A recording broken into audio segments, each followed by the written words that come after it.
when you go all in on something and you take massive action on that one thing, that one most important thing, that's when you can actually penetrate the skin. That's when you can get deep into something. When people meet me, they see this tall, goofy guy, right? Because I love to laugh. I make a lot of jokes. Yeah. I try to get everyone to smile. Comedy, a friend of mine asked me, like, do you want to be more famous for coaching or do you want to be more famous for comedy? I'm like, I don't know. Like, that's a hard question, man. In this episode, we get to speak with Rob Du Haime. He's a content director and performance coach. He helps entrepreneurs, marketers, videographers, small businesses, and content creators to get better performance on camera to make their content more engaging, emotional, and impactful. Let's find out how he was capable of speaking on a variety of topics and how he managed to keep his audience engaged and interested.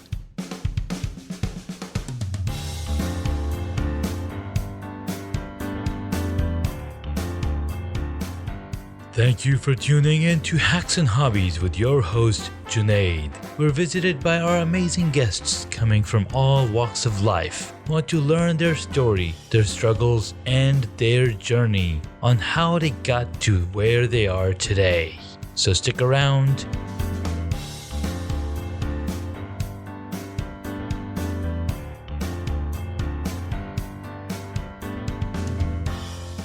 Rob, thanks so much for coming on to the podcast, man. Hey, I'm glad to be here, man. So we just met like almost maybe 2 weeks ago, maybe last week. It hasn't even been that long, but we had a really awesome conversation on the Unconventional Leaders Group coffee chat. And these coffee chats, I've been talking about these coffee chats on my podcast and telling the folks how amazing this place has been. I mean, I've been hanging out here for the past 6 months, and I can like see the growth inside my head. And I could see the growth from people talking, like opening up and talk about stuff. And like people are coming up to me, it's like, dude, thank you so much for what you're sharing. It's very opening. And so it's been a really awesome place. And, meeting folks there has been amazing. And, got to meet you, talk about yourself. And now we learned that you're based out of California as well.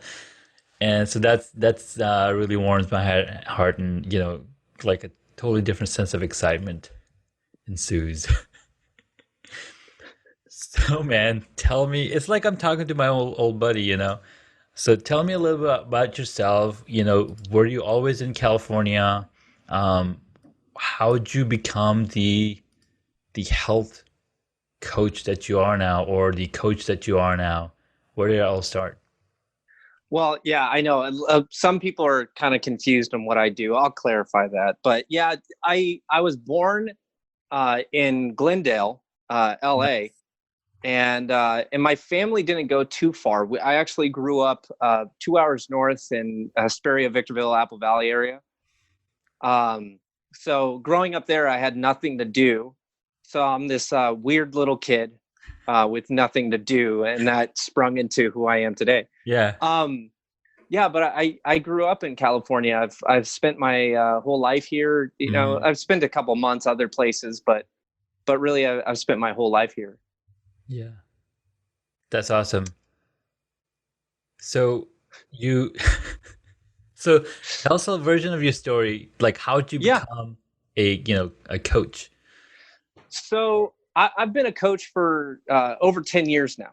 And when I initially started, I started as a personal trainer in a gym. And then moving from personal trainer, you naturally get into personal development. When you're coaching other people, you start to develop yourself, and or you don't, and you never improve as a coach, right? So I was like, I always wanted to be, deliver better service and be better for my clientele.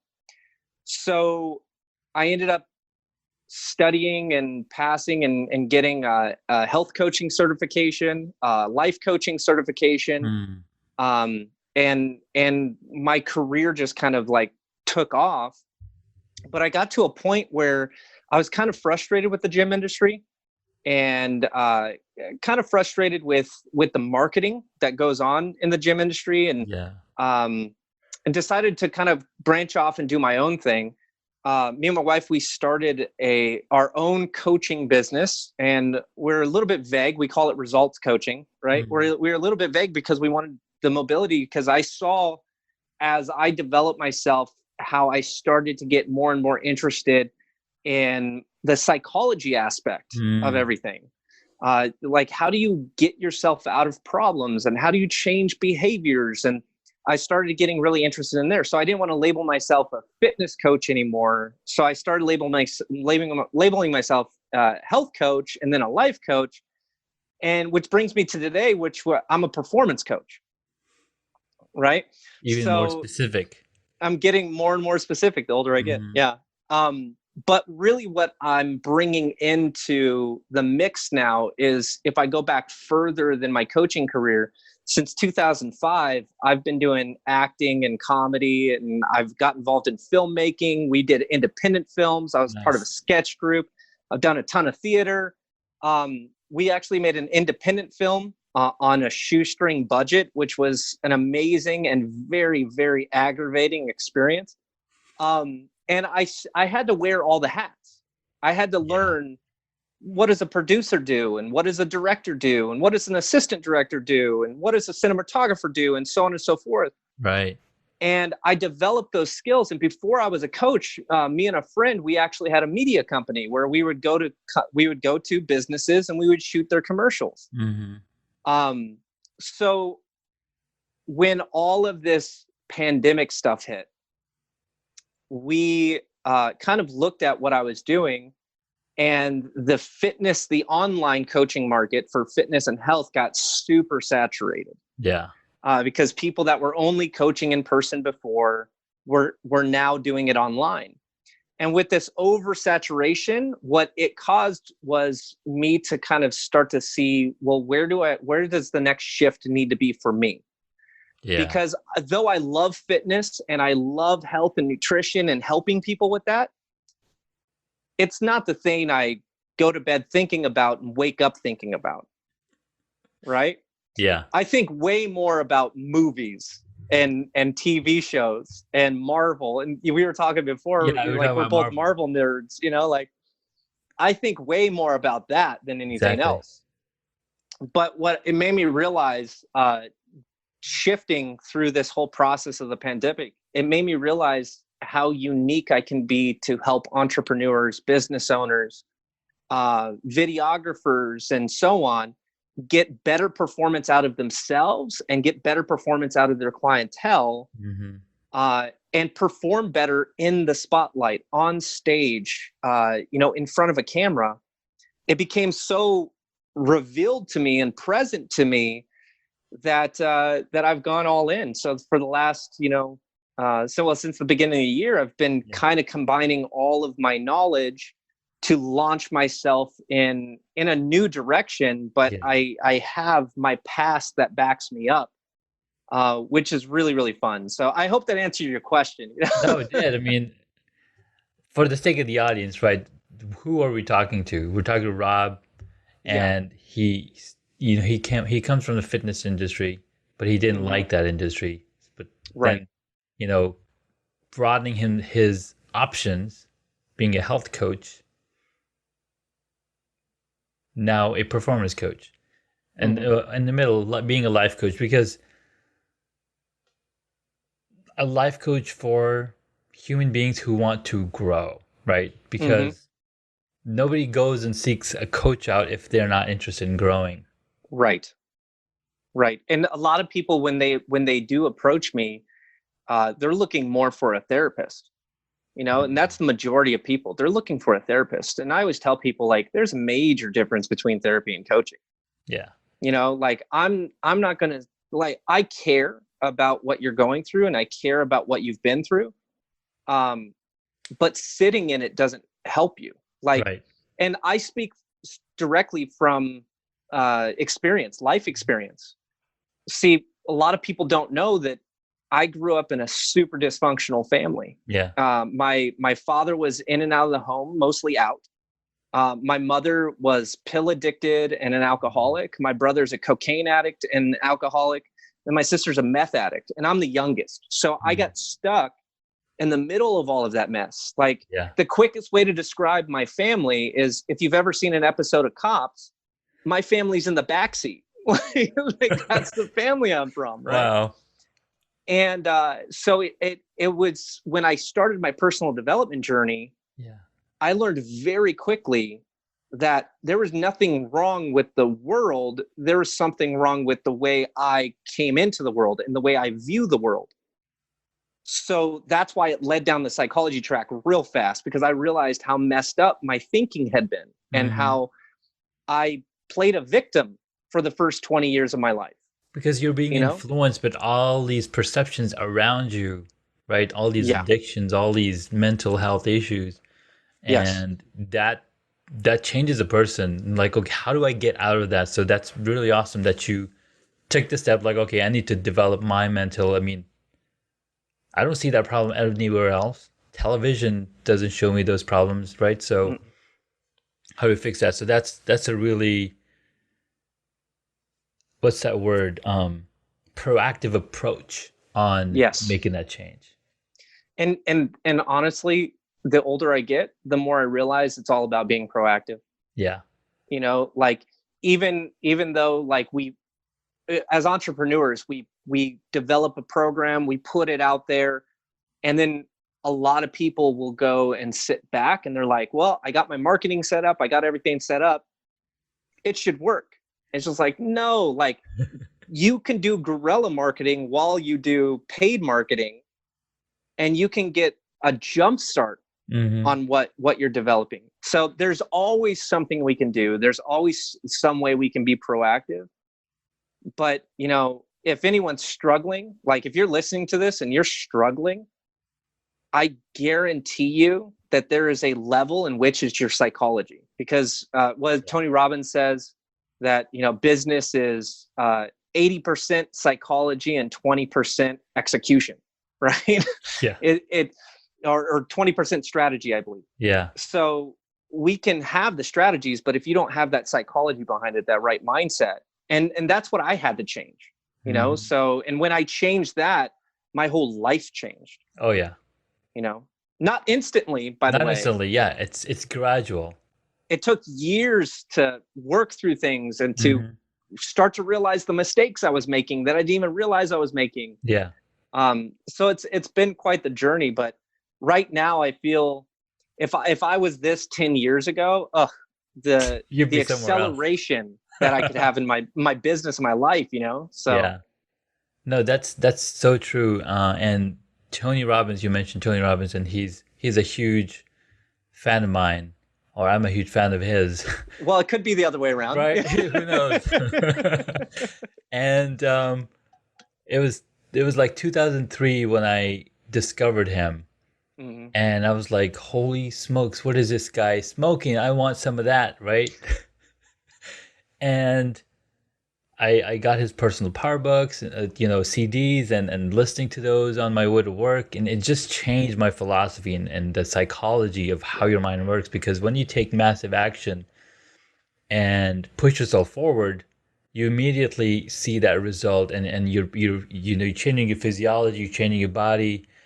And it puts you in that state that you're having an active conversation with somebody, you're having an active conversation with somebody else. It totally changes you. It's like, okay, what are how are you gonna stand when you're visiting somebody that you're super excited about? You know, you're gonna act like this. Well, if you act like that when they're not there, well, you're gonna bring that state back up. Yep. Actually, a really interesting fact, my life coaching certification actually came from his company, Robin Madonna's training. Yeah, so I'm actually, technically, I'm certified as a strategic interventionist, right? So to interrupt negative patterns, help people establish more positive patterns, figure out what they want, clarify, which I use on a daily basis. Yeah. because it's most people don't have a motivation problem, they have a clarity problem. They don't understand what they're doing. Just like when I hear the term massive action, The first time I heard massive action, Mm-hmm. literally my thought was moving a mountain, right? And in order to move a mountain, you got to do like 100 things, 1,000 things, 10,000 things all at once. Yeah. But I've learned to simplify everything, right? One of the things I always teach my clients is simplify to amplify. You want to amplify your power. You want to amplify your voice. You want to get more juice out of life. You got to simplify everything. So if you simplify massive action to not, I'm going to do a bunch of things, but I'm going to go all in on one thing. All in on one thing. To give a visual representation of that, a man lays across a bed of nails, it doesn't pierce the skin. But if a man laid on one nail, it'd go right through him. Go right through him. Right? Oh my God, that's what that. Go ahead. But that's the visualization I have, is when you go all in on something and you take massive action on that one thing, that one most important thing, that's when you can actually penetrate the skin. That's when you can get deep into something. When people meet me, they see this tall, goofy guy, right? Because I love to laugh. I make a lot of jokes. Yeah. I try to get everyone to smile. Comedy. A friend of mine asked me, like, do you want to be more famous for coaching or do you want to be more famous for comedy? I'm like, I don't know. Like, that's a hard question, man. But when they meet me, that's what they see. Yeah. When I sit down with someone and I do something called a power session, right? It's a 2-hour session where we just dive into the thing that the person wants to change. Yeah. They immediately see how deep I can go with them, right? So I know this is kind of a rabbit trail, but I love kind of, if people don't know this, right? All of the crap that I've been through, the absentee and neglectful parents, the abuse, psychological, emotional, and at points physical abuse that I went through as a child. Yeah. All of the screw ups that I did as a teenager and in my 20s, all of that stuff, we naturally start to think like, well, no one's going to listen to me. Look how much I've screwed up. I'm like, dude, that's the very thing that qualifies you to help. Yeah. Like, I don't trust anyone that's never made a mistake. Right? I want to get help from somebody that's been through the ringer and just like, bro, That's right. I'm missing an arm because of it. Like, that's the person that I want to help, Yeah. And so I switched my psychology and I was just like, wait a second. I can go deep with people because I've been deep. I've been to the pits of despair. Like at a point when I was, in my teenage years, I became suicidal because it was just like, if life is always this shitty, what's the point of living? Right. And if it wasn't for some really merciful and graceful people in my life, like I wouldn't be here today. Yeah. So when you flip that psychology, it totally transforms the way you operate. Now I view every day as like, who can I be a light for? Who can I help today? So in these sessions, when I go deep with someone, like initially it's uncomfortable, but once they understand the point of it, and they start to have those realizations that, man, I really operate one certain way as an adult because of something that happened when I was a kid. Yeah. Right? I'm making choices as an adult based on information I got as a kid. I know, right? You haven't updated that firmware in your system. Exactly. So that's why when I kind of view massive action, I go on that tangent just to say massive action, just go all in on that one thing. No, dude. So when you mentioned the bed of nails versus a single nail and how its ability to penetrate and their inability to penetrate, that's a much clearer example than the example that I've been going with. You either aim with a shotgun or aim with a rifle or a sniper rifle. But that means that you have to take those actions as opposed to coming to an opposition. Yeah. Right. Yeah. I would even go further than that. Like when you go all in on something, it's like using a sniper rifle versus using a Nerf gun, Like, Sure. how effective is it going to be in Yeah. eliminating what you're trying to eliminate? Right. Yeah. We have to get that mindset. And I know that a lot of people are going through a lot of stuff. Shit, Yeah. I'm going through stuff. I'm sorry. I'm going through stuff. Yeah. I just, yeah, It's all right. sometimes my mouth gets me in trouble. Um, but I'm going through a lot of stuff. My wife's been going through a lot of stuff. In all honesty, a month ago, I was kind of having a little bit of a nervous and emotional and mental breakdown Mhm. because I was just like, things need to catch momentum, and I'm working so hard. I'm working, 14, 16 hours a day Yeah. trying to get Yeah. this thing That's great. moving. What am I going to do? And really, when I calmed myself down and I sat back into myself, instead of observing myself and telling myself what I was doing wrong, just kind of sitting back into myself and saying, like, no, I trust my skills. Mm. I trust my skills. I've built skills. For 3 decades, I've been building skill. Like, trust your skill. And it's something Chris Voss, Chris Voss, Never Split Uh, the Difference, yeah. FBI negotiator. I haven't I read the love book, that but guy. I've heard of the title. Oh, dude, it's such a fantastic book. It's such Okay. a fantastic book. It gave me insight into where I was just kind of like, I was uncomfortable in sales situations. So I Mm. was just kind of like trying to appease the other person. Oh, that's And, me. That's me right now. oh, dude, it totally opened my eyes to it. And then I was able to make some mental shifts Mm. around sales, because Yeah. here's the fact of the matter. Okay. Agree with me, disagree with me. I don't Yeah. care. Yeah. Someone coaching with me for one session is better than them having 0 sessions. Amen. Right. So if they get 12 sessions, that's even better than 1 session. Right. And it has nothing to do with money exchange. It has Right. everything to do with the value that they can get by getting hardcore focused on what they need to accomplish. Yeah. Right. Absolutely. When I had that switch, that's when things changed for me. I read that book a few years ago, Hmm. and it's such a great book. Um, I forget the quote that I was going to say. Never split the difference. Yeah, Never Split the Difference is such a great book. I actually brain farted the quote, but all in all, it's just, during this time, like, if people are struggling, like, I take it that a lot of business owners and entrepreneurs watch your podcast or listen to your podcast. Yeah. If you're going through a tough time right now, it's not a time to divide your attention. It's a time to focus in Focus. on like a laser beam and burst through whatever obstacles in your way and figure out your way around it, over it, through it, whatever you need to do. Now's the time to do that more than ever.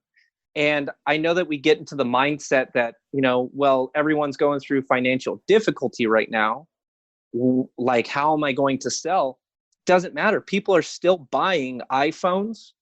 They're still buying laptops. They're still buying a bunch of shit that they don't need. That's I so sound true. like Porky Pig just then. That's so true. That they don't need, right? They're buying all this stuff they don't need. They're spending money on restaurants and getting takeout food because they're too lazy to cook themselves. Yeah. So that's That's a so true. losing argument inside That of is a yourself. losing argument. People are spending money. Yes. People are spending, and But here's they're the not thing gonna. too, is your clientele, is your ideal customer the people that are living in poverty? Because then, yes, you're struggling. Then you're stuck. Yeah. If your clientele, if you're aiming for clients that have money and that are smart and educated individuals, then why are you questioning if they have money or not? Yeah. If they're smart and capable, adaptable, and they're educated, they've figured a way to make money through this. So there's no reason why we should be. And if you're aiming for people that don't have money, time to switch your clientele up, Time to man. switch to clientele. Yeah. Aim a little You higher. know. Oh my God. This has been a mind blowing. I mean, thing, and I can tell that you are. You've learned from the best, right? Tony Robbins and Mm-hmm. his, because that's the kind of thoughts and that's the kind of emotions, or that what's the even word? It's a solution minded, right? Hmm. That you are able to come up like I'm having all of these thoughts, right? Trouble selling, trouble emailing people that said yes, please email me, right? Like everybody who's signing up to be a guest, there's like yes, Yeah. please email me, and I'm having trouble emailing them because I'm like, what if they unsubscribe? What if they Yeah. don't like what I'm saying, right? So I'm unsubscribing to myself. Yes. Yeah. And you know what, dude, you're not alone. Like, so many, I've done that. So many people have done that. But I think it's real important that we come to a place in ourselves in which we trust our value. Like, when people make mistakes, they tend to underwrite their value because they've made a mistake. Right? That happens so much with people. They say, well, I make a mistake, that means I'm a piece of shit, and I'm not going to go anywhere, and I'm not going to be able to overcome that, or that's an insurmountable obstacle now. Right? And Wow. to reverse that thinking, we have to realize that when you make a mistake, it doesn't take away from your value. All it does is give you an opportunity to learn and obtain more value. Oh Right? my God. Dude, when I started my business, I didn't know anything about Facebook ads, and I spent thousands of dollars, Yeah. and got zero clients. Thousands of dollars, zero clients. And then I started a more of a guerrilla approach, because I'm a very personable. I don't know if you can tell, I'm extroverted, right? So I love it. I I love it. started more of the approach of like, well, let me get people in person Mm-hmm. and Have then that see face to how it face goes. conversation. Yeah. Right? And now I switch from spending dollars for ads to spending my time for sessions or appointments or consultations. Yeah. And then I started to realize, man, like, dude, I can sell in person. I know nothing about ads. What was I doing? But I can't It even was put a that. number on it. It was probably $4,000 or $5,000, Yeah. right? And people are gonna say, dude, you're dumb. You spent that much money. Dude, I was all in. Like, I was all in. Like, I was Yeah. going into debt, spending money on ads. What's going to work? It's going to work. It's going to work. Just to realize, like, dude, that's my talent isn't ads. My talent is people and interactions. So I would have Wow. done way better posting things, thinking from the mindset, well, what's going to get someone to call me? Mm-hmm. Thinking from that mindset and spending way less money on an ad to get someone to call me so that I can have the interaction. But I was trying to sell via Just trying to ads, sell the ad. which was That the hugest mistake I made. so it worked for some people. Mm-hmm. It works for it, everybody's works Absolutely. differently, right? So somebody uses email lists, somebody uses ads, Yep. somebody uses Google Ads, somebody uses YouTube. Everybody has their own expertise, and wow. And this is something that I'm learning in my mastermind group too, is you've got to get the people on the call. You got to talk to them, Yes. right? So I'm going through this training, and it's basically to help me, start my agency of what work I'm offering. Mm-hmm. And they're like, so what are you going to sell? I'm like, well, I've done website development for the past 20 years. That's what I want to offer. It's like, okay, walk me through it. It's like, well, you need a website because it's a homepage, and it's where all your content emerges from. And they're like, nobody's buying that. Don't like, who are you trying to focus? Like, who's the people that you're trying to get to? It's like, level one coaches or consultants who are just trying to get started. It's like, yeah, they don't have the money. So then Well, they're like, it's not so much that they don't have the money; it's that they don't understand investment at that yes, point. exactly. That's what they meant. That's what Yeah, they yeah. said. They They don't don't want to spend the value money. they don't know the value of it. Mm-hmm. So you want to go to somebody who's already using it. But then it's like, where you're really passionate about is how you set up your studio. Like anytime you talk about your studio, the lighting, the cameras, the tech that goes into it, right? I'm like all in, like this camera's not working. I'm all in, like talking about all this technology, right? So I have this third camera here. I don't know if you can see everything. That is awesome. Wait a second. Wait, here's my third camera. Nice. Okay. Oh, your third camera. Right. So they're like, why aren't you teaching people how to set up their home studios? Because everybody's home. Everybody. I was like, dude, that's not a bad idea. Because I went through this whole process. It took me 3 months to figure all of this out. Where all these things are gonna go? You know, you need. And I learned. I didn't learn it. You know, I didn't know all of it. So I learned from other people, but I was able to execute, and I was able to understand it because I'm also, I'm also a filmmaker or film enthusiast. I've had some acting jobs. I've always wanted to be a stand-up comedian. And my wife's like, "What are you gonna tell jokes about, right?" So it's so funny because you mentioned that you're an extrovert, and I used to be an introvert. Where, Mm. because come on, I'm a computer, right? So I've worked on the computer all my life, in front of a computer, designing websites or graphics and whatnot. So I'm an introvert. But what happened, like something happened when I hit 40, I guess, or 42, I can't remember. Like I want to do more. But I've always had a passion to make films and the camera tech, like technology is something that I've been following, like Mhm. the new Canon R5, whew, 8K. So Ooh. anyways, right? Ooh. 8K resolution and a $4,000 body, camera Mhm. body. That's I mean, everybody was making fun of Canon because Sony's been doing 4K for like 5 years. Panasonic's got the GH4, being 4K for like but nobody saw this coming from Canon, right? Mm. Being able to do all of this and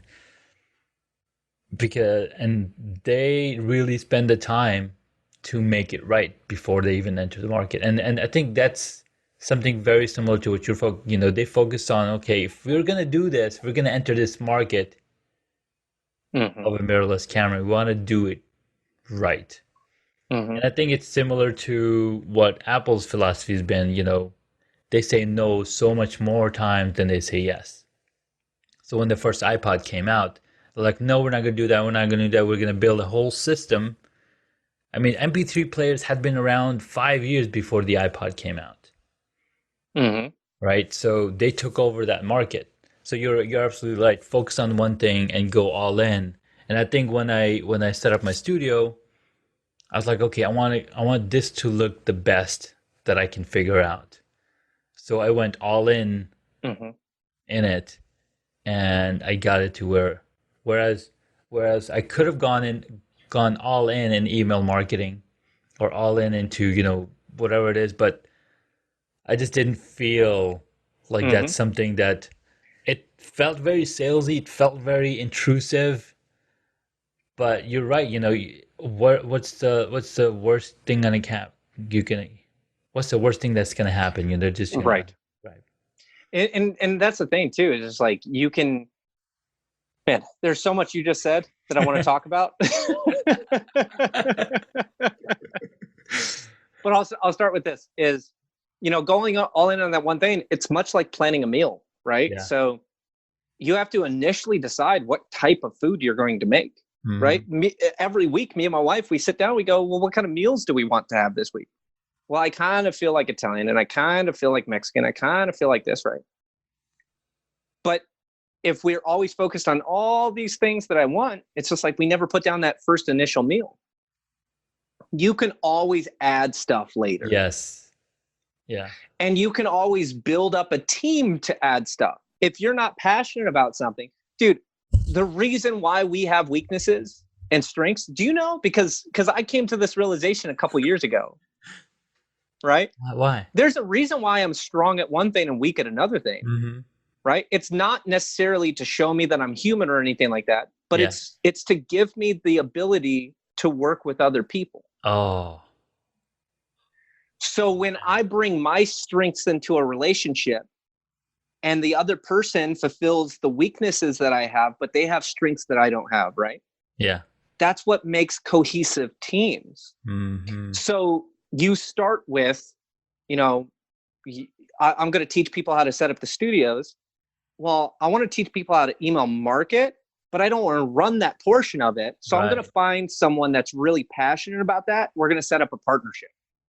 Or I'm going to take on them as an employee and I'm going to teach them everything I know. And that's going to be added value for them Yeah. because they're passionate about email marketing, but they want to learn this other stuff as well. You can always add later. Yeah. Dude, when That's so a true. year ago, a year and a half, 2 years ago, Mm-hmm. you look at my Facebook page, you look at my stuff, and you go, Rob, what are you actually doing? It's like, dude, like you're doing fitness and you also have like health coaching and you're talking about food, but you're also talking about life and you're talking about relationships, you're talking about this, you're talking about like, what the hell are you selling, man? Yeah. But you come into my Facebook page now, wouldn't you agree? It's very specific. It's very specific. Yeah.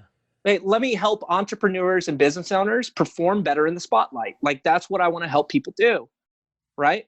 Yeah. That initial thing will always lend itself to the other things that you can add later. Because I have people that approach me for one thing and I coach them on that thing, but along the way, I just use my other knowledge and then I pull in other experts and I just say, hey, you need to know this person. Yeah. And so when someone connects with me and I'm connected with other people that come in and make a team for me, it's like, dude, I don't employ these people. Yeah. And I'm not getting a penny for what they're selling, but they're really good at what they do. I love them as people. They have the same values as me in business, and they have strengths that I don't have. And secondly, I don't care to develop. Yeah. Like, dude, I built my own website initially. I never want to do that again. Yeah. like I should learn. I'll make Yeah. adjustments to copy and stuff like that, but as far as I'm concerned, it's just like, bro, I will outsource that. I will outsource paid ads. Yeah. Because I have really good friends that are really talented at it. Yeah. And they have their own agency and that's what they do 100%. And they're so good at it that they're going to bring me business. So I'm never going to waste my money with them. Absolutely. So yeah, going all in on that thing, man. It's just getting that initial block that you can get passionate about. Yeah. That you could talk about 24/7. That you will literally not eat to take a phone call because you're so jacked up about it. Yeah. Like that's what you need to be doing. If you're living every day and you feel like I hate my business and I'm waiting for the weekend and I can't wait for 5 to quit, it's just like you're in the wrong thing. The wrong thing, dude. Right. Amen. And given some people get to that point because maybe their business isn't working and maybe they don't like the sales portion of it. And as a business owner, you got to get good at sales. You gotta. Yeah. Like no one else is going to sell for you. So you got to get good at sales. Right. But you can make sales more of a natural thing, a co-buying experience. Yeah. It doesn't have to be like mirroring and voice modulation and matching dynamics and all of that different type of stuff and getting them to say yes multiple times and leading with yes questions and doing all of that shit to manipulate people is only going to make you feel bad. Yeah. And when you they're feel going bad, to feel that. Yeah, you don't want to do it. No. But if you could get good at sales to the point where you trust in your ability, you trust in your mission, your value, you trust that you're going to be better for them than them not having you. Yeah. Then you sell from a place of caring. Right? Which is ultimately people want to know that you care about them. They don't give a shit what you can do. They want to know if you care. They want to know. And then they want to know if you can get them results. Yeah. That's it. right? So the Amen. inner dialogue that we have is just pointless. It is. It's so pointless. Wow. Like, okay, so people don't come to me for grammar, right? Okay, as I'm talking to you, my phone is saying like, oh, this person sent you this message. People don't come to me for my grammar. I made a video. I put words on the video, and I misspelled a word. I think that there was a typo. There was a T in independence. Yeah. Like I screwed it up, right? I spelled independent and then put ints on it, right? And I can sit here and I can beat myself up. My wife came in earlier and she goes, you spelt that wrong. And you know what my immediate thought was? Well, if people reach out to me, that means they're engaging and they actually care. Yeah. Right. And especially like on platforms like TikTok, if they're going to comment and say I spelt it wrong, that's just going to tick up my view count, which is going to make it more viral. So I'm going to leave it alone. Make those I don't need to be mistakes. perfect. Maybe make those mistakes and let them know, because Yeah. as soon as you make that mistake, people are like, okay, this guy is just like me. I made mistakes all the time. Yeah. This guy's making mistakes. What does he got to say? We're on the Dude, same level. and nowhere do I claim to be perfect. Yeah. Nowhere. No. Right? As a matter of fact, like I will make videos, and if I stumble in a video, but it's just a small enough stumble, I won't even cut it out. I'll just let it be in there. Yeah. Right? And a lot of people get so caught up with like, well, oh man, if I stumble, if I brain fart, or if I do anything, that's going to affect the way the person views me. Right? Yeah. But we don't realize that, okay, so everybody's always thinking about themselves. Oh my God. So you're sitting there and you're like, I stumbled. I can't believe I stumbled. Oh my God, I can't believe I stumbled. And they're just like, does my face look dumb? Like, do I have resting bitch face? Like, they're like, why won't my wife touch me? Like, oh my God. So they're thinking about their own situation. They're thinking about themselves all the time. Everybody is, yeah. So it's not imagine people in their underwear. It's just see people as people. Like no one's perfect. Yeah. Dude, Tony Robbins. I love Tony Robbins. Oh my God. I talk about him a lot because I love him. He's so awesome. I love what he does. I love what he's done for me. Doesn't matter how other people feel about him. Yeah. I appreciate the man. But I had a problem when I initially was listening to Tony Robbins because I thought Tony Robbins was perfect. And then I found out he's been through 2 divorces. And it didn't make me disrespect him or like him less. All it made me do was realize he's a human being and he makes mistakes. And what that means is that if I make mistakes, it doesn't mean I can't succeed. Yeah. If I stumble or brain fart, it doesn't mean that I won't do well. What's happening in this moment doesn't dictate my future unless I let it. Unless you let it, right? If you live in the past, well, the past can live with you in the future. Right. And a lot of people will make an excuse, but you don't understand. Yeah. I have this negative spouse. It's just like, well, how long are you going to let them control your life? How are you going to let them control your emotions? Right? It doesn't matter. Your situation, your circumstance, all that matters is if you're willing to do the work, move forward, and constantly be in progression. You don't have to be perfect. Imperfect action still creates momentum. It does. Absolutely. Hold on one sec. My son's been knocking on the door. No worries. Dude, that is the same conversation I have 15, 20 times a day. Hey, buddy, Daddy said, right? And that's the thing. I have a 3-year-old and a 9-year-old. Okay. And I encourage you, dude, you should leave that in there and leave it in this podcast interview. And I'll tell you why. Yeah. It's because that is what most people are going through right now. Oh my God. And people used it as an excuse not to do work, right? Well, I can't launch my business. My kids are little. They need all my attention. It's just like, well, suck it up. Here's a straw. Like, make it happen. Dude, the other day I'm in the middle of the thing, right? And podcast. And my daughter comes in with a diaper in hand. She's like, I need a diaper change because she had pooped. I'm like, all right, Hold on, I'll be right back. Listen to these messages while I come back, right? I gotta go Put change on diapers. music, elevator music. Yeah. Nah, dude. I've enjoyed every single minute we've had this conversation. You know, like this, like I didn't know where it was gonna go, but I knew that Yeah. there was gonna be there's gonna be a ton of good value in here. Mm, And I like to call my episodes like how to blah blah blah blah. yeah. This is gonna be a good one. I don't know what it's gonna be, but I'm gonna have to re-listen to this cluster app. how to You know, and use your sometimes mistakes as I guess ammunition. yeah.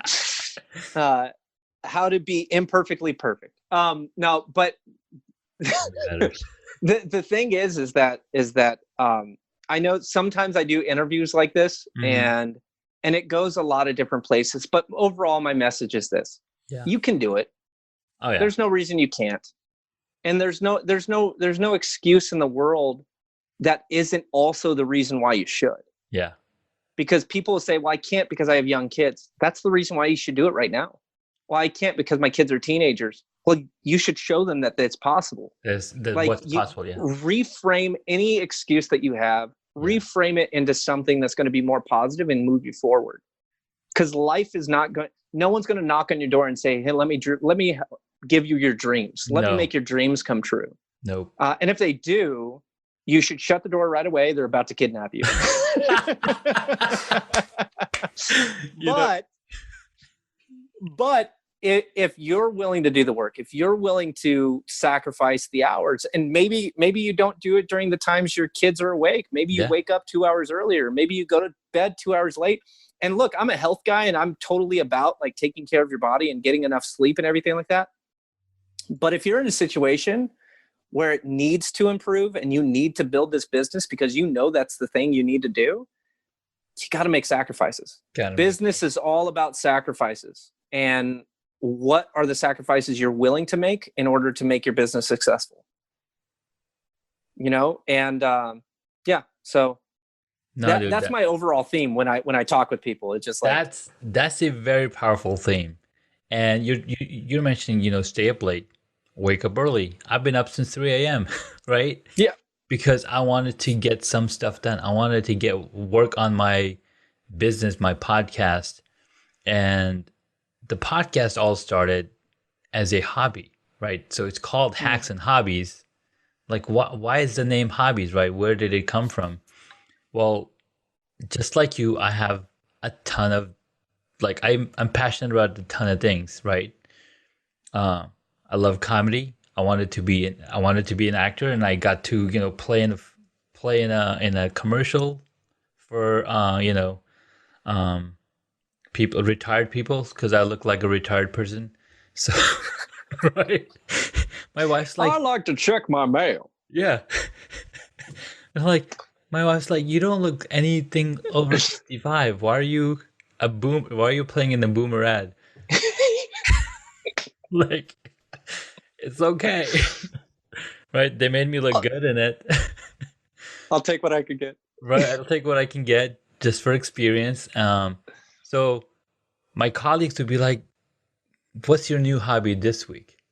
Because I'm also a beekeeper, right? I'm into cycling, I'm, woodworking. So I'm doing all these different things that I learned. I've backed over like 260 Kickstarter campaigns on Kickstarter. So they're like, wow, like, who are you? Like, what are you trying to do? Like, I am a polymath, right? So then I was like, all right, I'm going to start a new hobby to document my previous hobby that I just learned about, beekeeping. So, and that's what Gary Vaynerchuk says. If you want to do something, just document the process, and you'll learn along the way. So first year podcasting, I'm just talking about bees. I'm not even promoting the podcast. It's just the habit of recording it and publishing it out there. Mhm. So nobody was going to give it to me. Nobody was going to be like, hey, here's your podcast you've been waiting for. You just exit right here. It will just hand it to you. I did have a podcast back in 2012. We only managed to do 4 episodes because it was three of us and we talked tech, and we're in different time zones. But then I was like, okay, this I'm gonna have to do it myself. And when I discovered the entire community around podcasting, and then it had become so much easier. I could record a podcast episode on my phone as if I'm leaving a Mhm. message or voicemail for somebody. So it's so much easier. So when you say there are no excuses to take any action, you're 100% right. We Yeah, have no excuses at all. dude, no excuses at all. And if you don't even know where to start, just look at what you're good at. It's there. There's a market for everything. Yeah. There's absolutely a market for everything. People are making thousands of dollars on TikTok doing spin art, right? It's where Yeah, I saw that.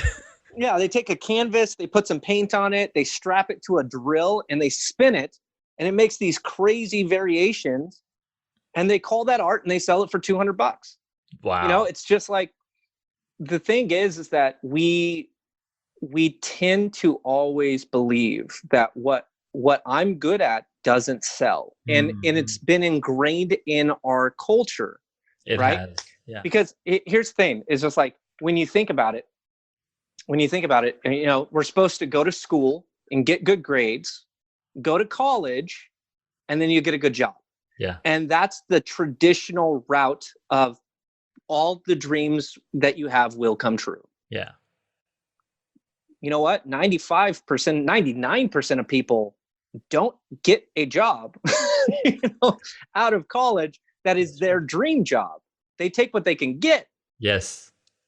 But if we realize, like, okay, well, really being in America today, I have the opportunity to literally do anything, right? And there's three jobs in particular that I point out to people that totally shatters all the expectations that I can't do what I'm passionate about, right? Yeah. And there's three jobs in particular.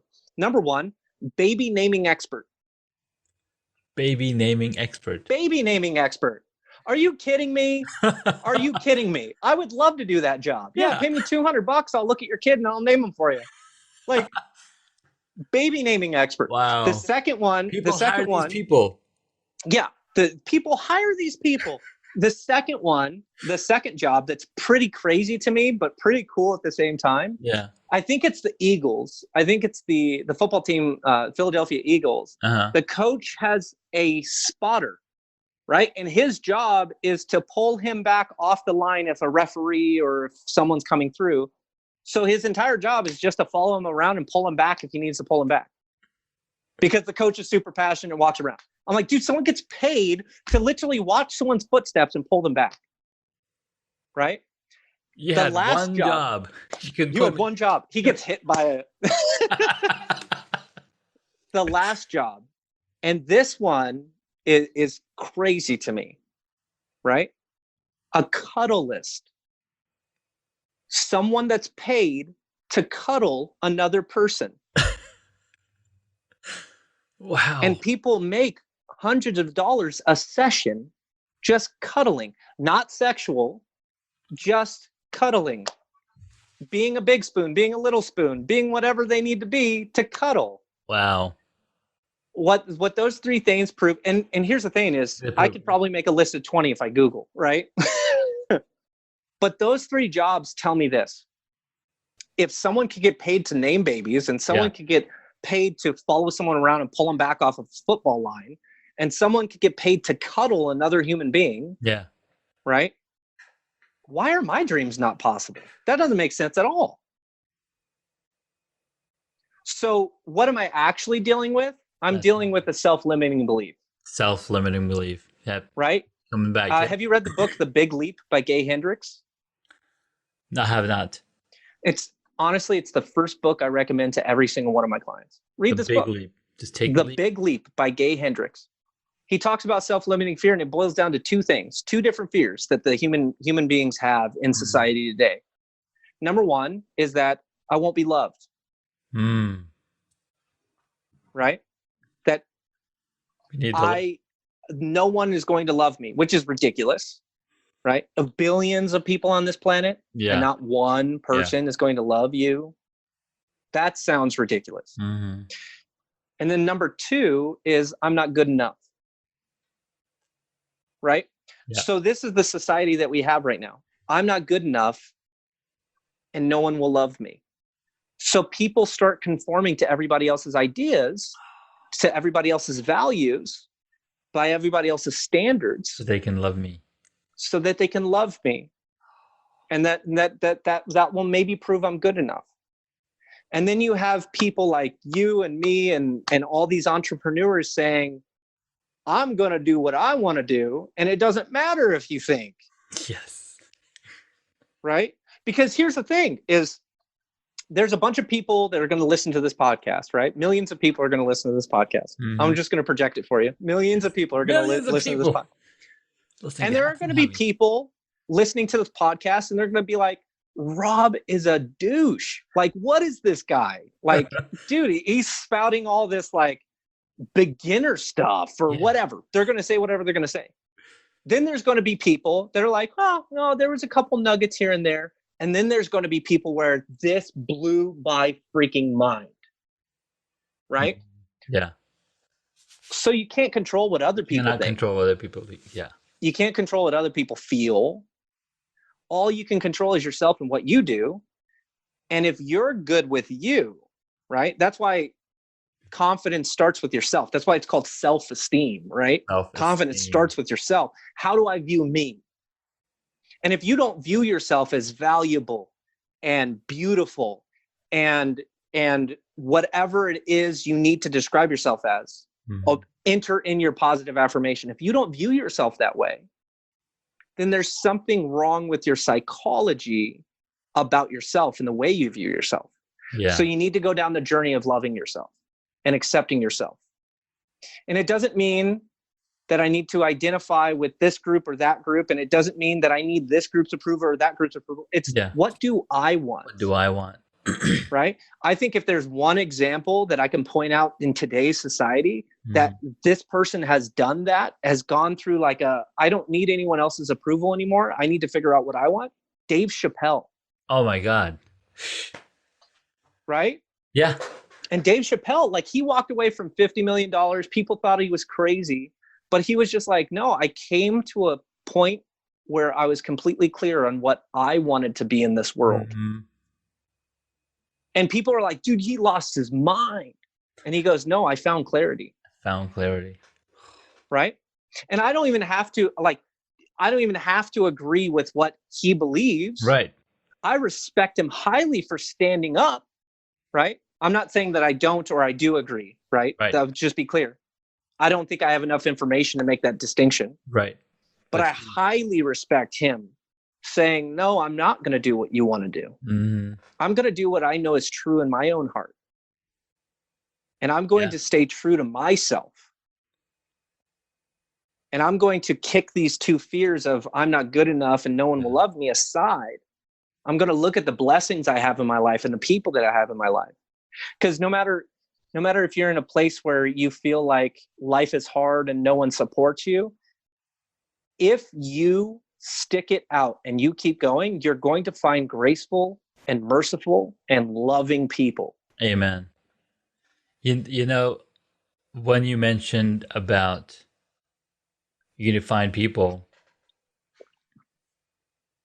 and who is it that said, if you think you can, or if you think you can't, you're right? That's been attributed to so many different people. I've heard it like Henry Ford said that. I heard Buddha said that. Yeah. Napoleon Hill. I've heard it attributed to so many different Yoda, authors. Right? There is or no Yoda. Yeah. Right? There is no try. Do or don't. There is no try. That's my best Yoda. I'm sorry. I love it, man. This has been so awesome. Like being able to talk about this stuff. Well, especially two men, nonetheless. Because we've been told all of our lives to suck it up, tough it out, don't complain. And I never complain because I always present a solution. Yes. Like, We I always may have a say what's solution. wrong, but I'm like, okay, this is what needs to happen, Hmm. and I chase that solution. That's Yeah. the number one rule in my house about complaining. Don't come to me with a problem if you're not willing to accept a solution or come up with the solution yourself. Yeah. Um, so when you said, you came up with 3 jobs, right? Tony Robbins and Dean Grazioso, they just launched this program few months Yeah. ago. They're like, there's 4,600 niches that they're willing Yeah. to, like, a list of, like, what are Hmm. these? That's a huge number. And forget that. Just go to YouTube, type in any word from the dictionary. There's people with millions of subscribers Hmm. talking about that one word. Yep. Ants Canada, when I discovered it 2 years ago, they had 250,000 subscribers. Mm. They're about 3 million now. Yeah. So, whatever it is that you love to do, Yes. keep doing it. Don't stop. Oh, absolutely. Because the world needs to know what you know and needs to know your passion. And here's the thing is I, first of all, I've never met anyone that does what I do. Mm-hmm. Um, I don't know anyone that does Yeah. what I do. Yeah.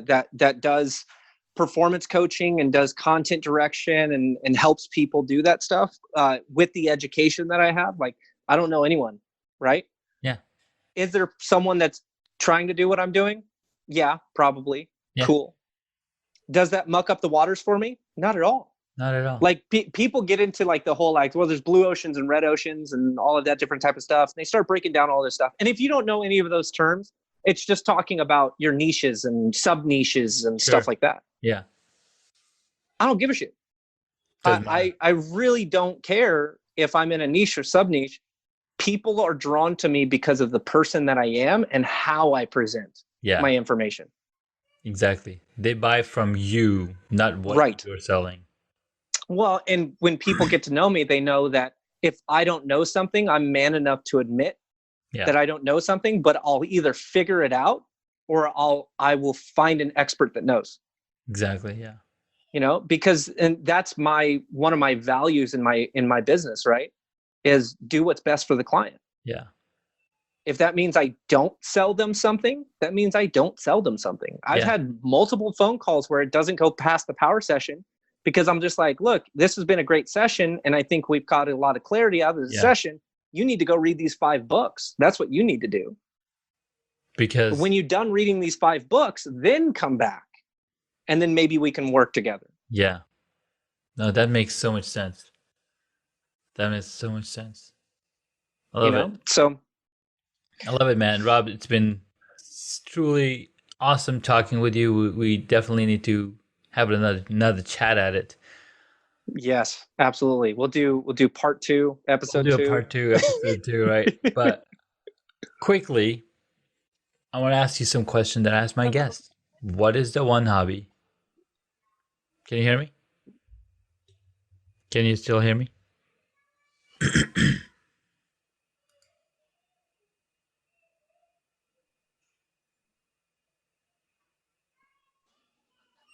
I can hear you again. Okay. That was weird. Yeah. I think you said quick question, but it cut off question. Okay. So usually I ask these questions toward the end. Okay. And this might spawn another 45 minutes. You never know. Okay. I'm down. Lightning round. What is one hobby that you wish you got into? Okay, so one hobby I wish I got into when I was younger was soccer. And the reason why is because I hate running and I feel like it would have made me run and like running. Cardio is the thing that I've notoriously not liked to do. So I've always carried a lot of muscle, but I've also carried a little more body fat, So yeah, I guess soccer would be that thing. Soccer would be awesome. Yeah. Nice. What did you want to be when you were a child? Okay, so this is funny because it totally has followed me my entire life. When I was 8 years old, I saw Ace Ventura. And I was like, I want to be that. So ever since I was 8 years old, I've loved playing a character, being Hmm. characters, being silly, being goofy. So I guess I've always wanted to be a comedian and actor my entire life. Nice. And you're halfway there. I feel like I am that, but I'm just not paid for it. Sure, So sure. That makes I've been sense. paid for it. You've been paid for it, yeah. So yeah, no, I am that. So you are that. You did it. I did it. I made it. I love it. What is your favorite movie or TV show? That is hard for me, I know. right? It's That the is hardest hard for question in me. the world. There are so many movies. There's so many TV shows. Um, I absolutely love the genre of comedy, Hmm. but I also love action. Yeah. And when action comedy comes together, that is my favorite. All the So Jackie Chan movies, man. dude, Jackie Chan, dude, I grew up loving Jackie Chan. Amen. Yeah, There same. was one point in my super poor ass family, we didn't have cable, but we had a VHS player. Hmm. Kids, Yeah. listen up. It Yeah. was a tape that you had to rewind. No, but we had a VHS player, and I watched Con Air. You know that movie Yeah, I Con know Air with Con Nicolas Air. Cage. Yep. I Hmm. watched that movie, I don't know, 50 times when I was like 12. So it's Yeah, just there we like, go. and what's funny is it's not the greatest movie in the world, but it's super entertaining. It is But very like, entertaining. I used to love John Woo movies Hmm. and all of that different type of stuff. Uh, Tropic Thunder, I think, Oh is my God. a hilarious movie.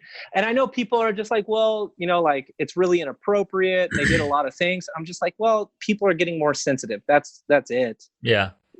Comedy Yeah. is supposed to be all inclusive, that everything can be made fun of. Exactly. Uh, so I know it's not the it's not the most Christian thing of me, but South Park, South Park.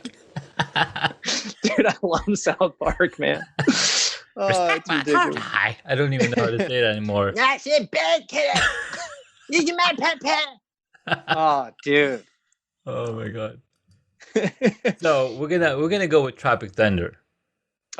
Tropic Thunder, sure, why not? I mean, there's a lot of other funnies. Oh, Be Kind Rewind, right? There's yeah, Wedding Crashers. Wedding Crashers, yeah. You know, It's anything with Vince Vaughn, I loved. oh really? Okay. I love the Wilson brothers, Luke and Owen. Idiocracy is like a Oh totally my God, this underrated one of the movie.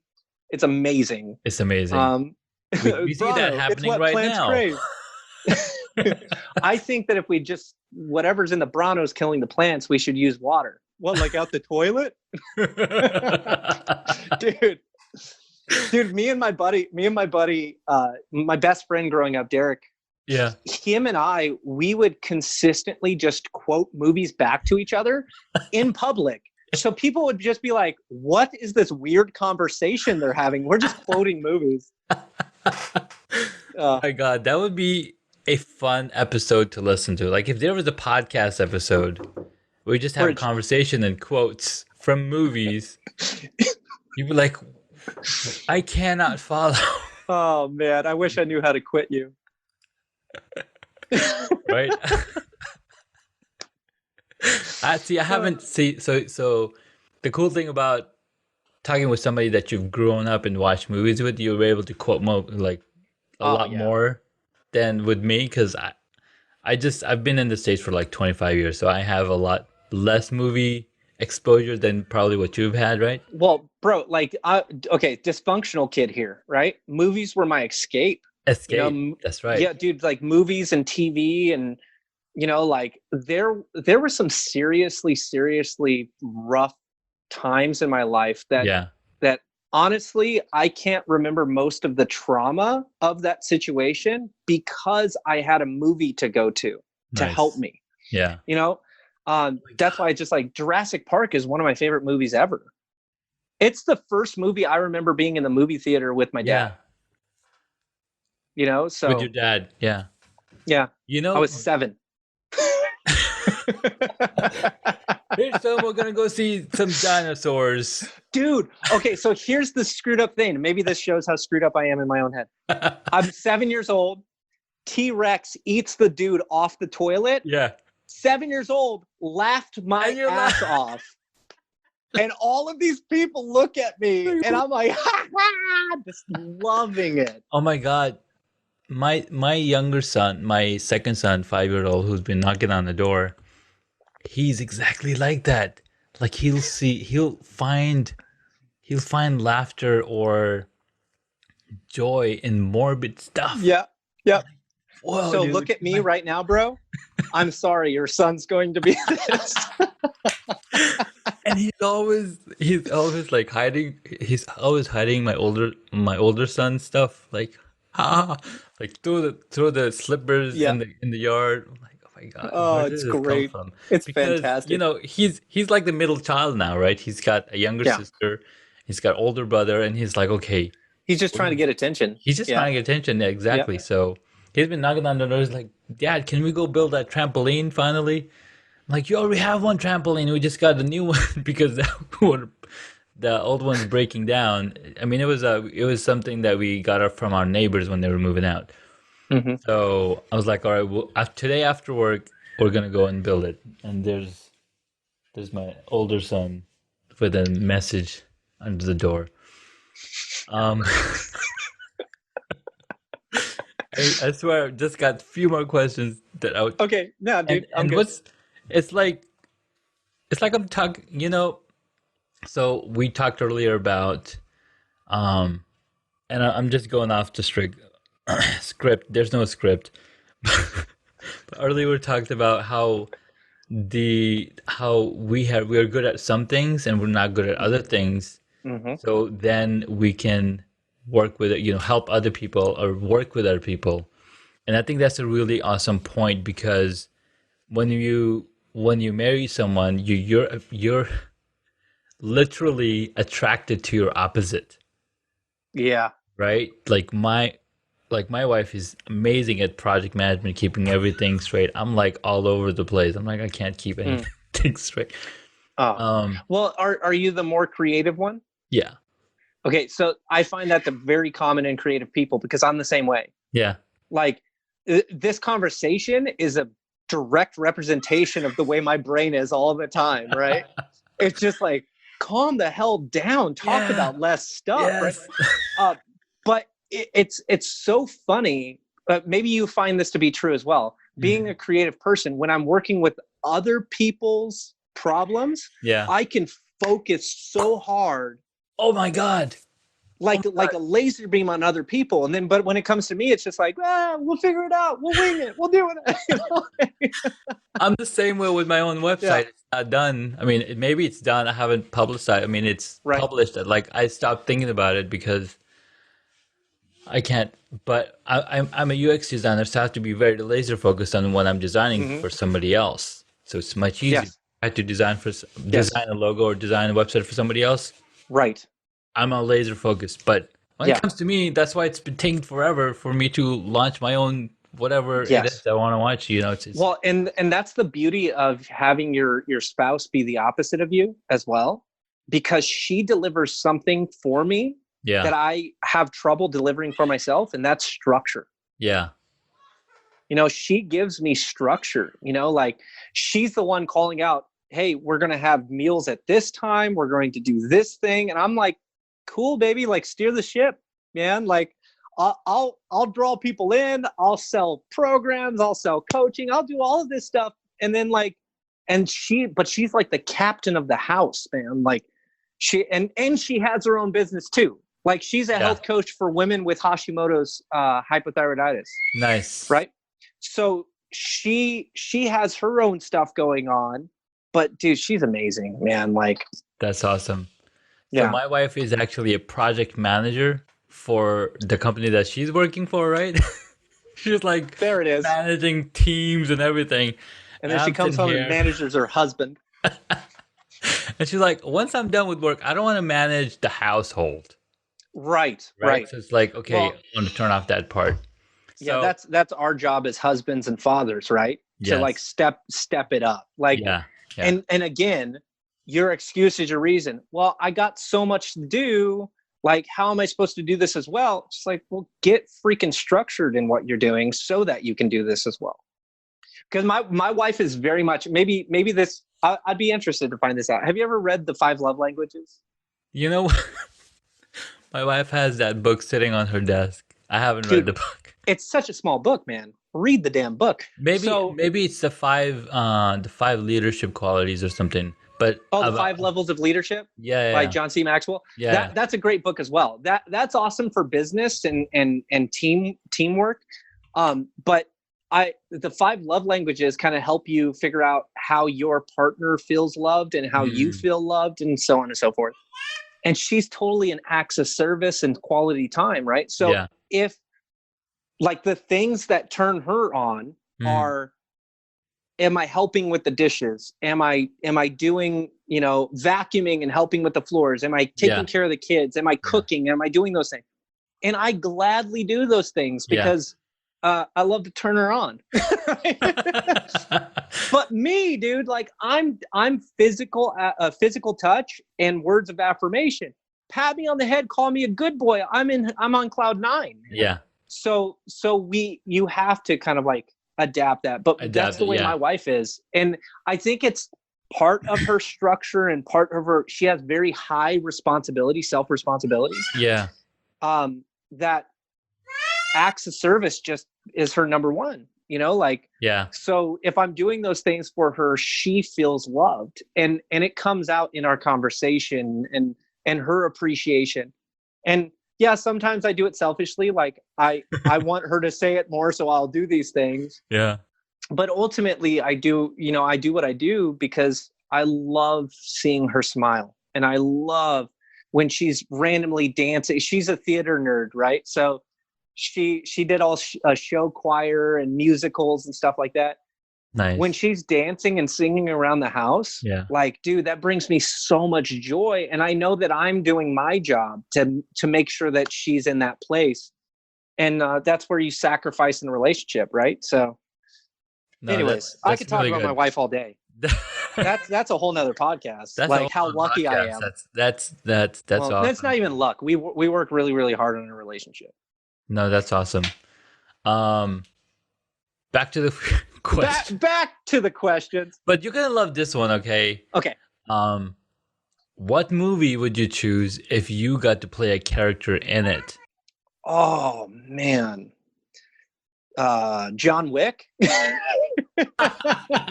Yes. um, that would probably be one. But then Keanu Reeves is Keanu Reeves, right? He's Keanu. It's really hard to reimagine unless the actor sucks and the movie could have been better. Like, but then again, what movie really sucks? That's a subjective term. Yeah, So, that's so true. That's so true. oh man, dude, okay, so I'll tell you this.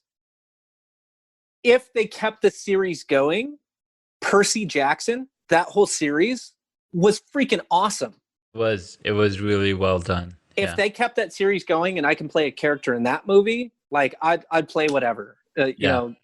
A Minotaur, Cyclops, I don't know, a fairy, like a really butch fairy. Yeah. whatever I needed to be, I'd be that. That's so funny. I know I met this gentleman at this one. Tom Malloy was there. He was teaching about being a producer. He wrote a book called the the how to bankroll movies. Mm. So he's got the book called Bankroll. It's really good. It's really awesome. He raised about $25 million over the past 25 years for films. He's like, whoever holds the money, they Hmm. make it happen. Um, yeah, dude. I forgot what I was gonna say. It's okay. That's okay. Bro, like when you get involved in filmmaking, and this is a rabbit hole, I'm sorry, a rabbit trail, rabbit trail, Rabbit hole. whichever, snake Hmm. hole, whatever. Uh, when you get involved with filmmaking, you learn to do multiple things. So when I was in a sketch group, like you can find, okay, some of the stuff is, I won't say it's embarrassing, Yeah. but I'm in a bikini in one of them. Um, and it's when and I had a big gut and stuff like that, which was funny. But I was in this sketch group called Happy Hour Sketch Comedy, and we would write our own stuff, right? And the only way to play characters, that these crazy characters I wanted to play, was to learn to write, right? So I had to learn how to write all of these things. I had to learn producing. I found out very quickly I hate producing. I love directing. I love acting. And to an extent, I love writing. But I hate producing. And wouldn't you know it, I'm a creative person. The three things I love to do are creative. They're all creative. That's right. Right? That's right. But yeah, man, like, but I have a friend that's a producer. His name's DJ. He is, dude, he has a mind for it, man. Like, he is good. Like, he takes $1,000, he makes it look like $10,000. Like, Wow. he is fantastic. Wow. But that's what I'm That saying. Like, shows. weaknesses, man. Work with people that have strengths where you have weaknesses. Yeah, because a producer is essentially a project manager. Exactly. That's Your what they wife are. would be a fantastic She'd producer. be an amazing producer. That's right. Who is your favorite superhero? Okay, so this is a hard one too, because I feel like I That's the most trouble relate with to. us creative types. We just don't like to pick one. I think that because when we say who's our favorite, we tend to think like, who do I relate to? Like what's the most relatable superhero? Growing up, Batman was the most relatable one. Just because I wish, like I was in an alley over my dead parents. No, I'm joking. That's really dark humor. I'm sorry. Oh my god. No. I'm just kidding. No, at least it would It's explain. because he overcame his fear. No, dude, I look at Batman, bro, and it is literally like a master class on making yourself more.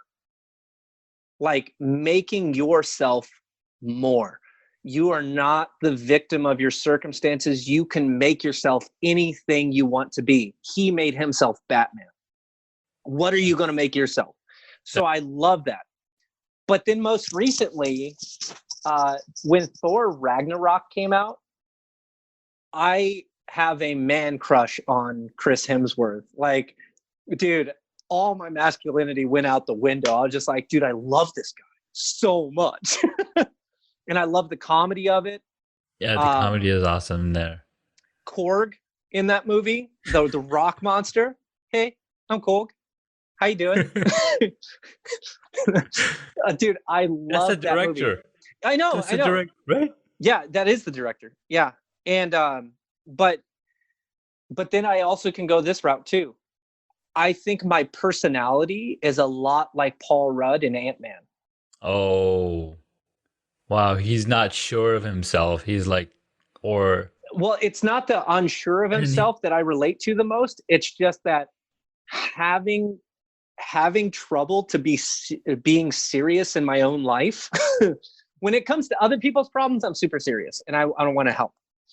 But I tend to use comedy as my defense mechanism for what I'm going through. So when I find myself making fun of myself for certain things, I know that I'm struggling with it. Makes sense. So that's it's a mixed bag, man. Love it's a mixed. You're not going to get a straight answer out of me. That's okay. That's okay. My favorite was it was Batman at one point. Then there was Superman, and so much so that I have a handle Super Junaid everywhere on the internet. All right. Yeah. But lately, or since the MCU started with Iron Man, Tony Stark. Tony Stark, man. You are Tony Stark. Bro, you might as well shave in the Tony Stark look. You're Tony Stark now. Thank you, man. That means a lot. I mean, he grew as a person. Yes. As a character. Yes. And like he would find a solution. He's like, I'm just gonna figure it out. I'm just gonna I just solved time travel, Yeah. right? That. Dude, I love Tony Stark. And what's funny is like my mother-in-law has bought me so many Captain America stuff, and I love Captain America. Captain America is great.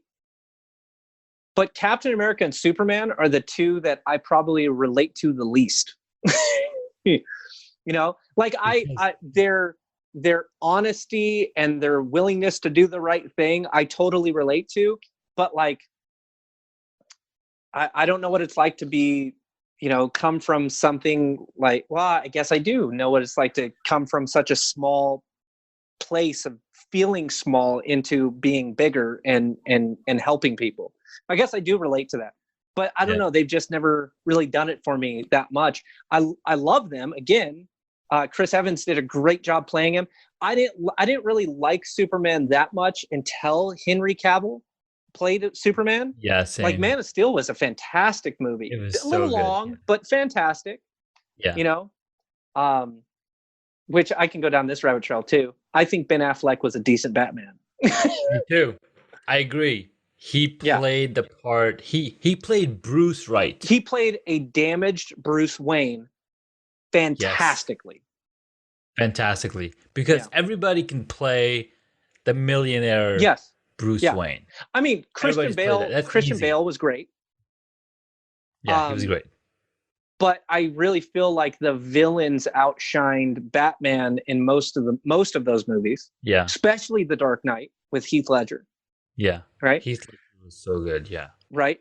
I totally. think that Batman Begins was the best of Christian Bale, and then it seemed like Batman became a little bit more monotone in the other two movies. Mhm. Um, Yeah. but I still really, really enjoyed them because I mean, freaking A, Christopher Nolan, Here's the man. thing, right? Christopher Nolan did an amazing job, and when they brought when he brought Batman to life, the only reference we had was the previous Batman Michael movies. Keaton, Michael really like. Keaton, we had But I don't count Val George Clooney. Kilmer. All right, you don't count George. Let's just forget that But one again, we happened. had those references. That one never happened. Can we No. burn the copy? Burn all the copies. Well, Jim Carrey played the Riddler. He was fantastic. He Tommy Lee Jones did was a decent really, Two-Face in the campy version of Batman, right? Because Val Kilmer's yeah, Batman Forever was very campy, very right? campy. Yeah, Um, yeah. I the first Batman and Batman Returns were campy as well, but it was dark, It was and much because Tim darker. Yeah, Burton, you know, yeah. and Tim then Burton. Yeah, Batman Forever was like the campy, goofy Batman. It was almost like they went back to Adam West style Batman, yeah. and They keep then trying to and bring then that. the one that we don't talk about, and then Batman Begins and Then on begins. Yeah. was fantastic. So I think that set the tone Yes, for the new Zack right. Snyder's Batman Well, and here's to the thing. be. Okay, so let's talk about this just for a second, because when people say Yeah. Batman Begins launched superhero movies again, or Iron Man launched Marvel, let's not forget about Blade. Okay, Yes. Please don't. Blade was the movie for me that launched Marvel, because it was like the first Yeah. time you saw this Marvel character on the screen, and it was serious and it was badass. And Wesley Snipes is Yeah. terrible at taxes, but he's great in that movie, you know? Oh my God. Yeah. Yeah. Just an Yeah. amazing movie. Um, I think Spawn was another Yeah. good one. Spawn was fantastic. I think It's Spawn, they were a little ambitious with the visual effects, and they didn't quite have the I love technology. those visual effects. I was like, I wish they made another Hmm. one. Hmm. But even what's his name? Michael, the guy who played Spawn, Michael. I can't remember. He's a martial artist. I think his name is Michael Tai. Michael something. Someone will Okay. comment and say like, "Oh, is this guy?"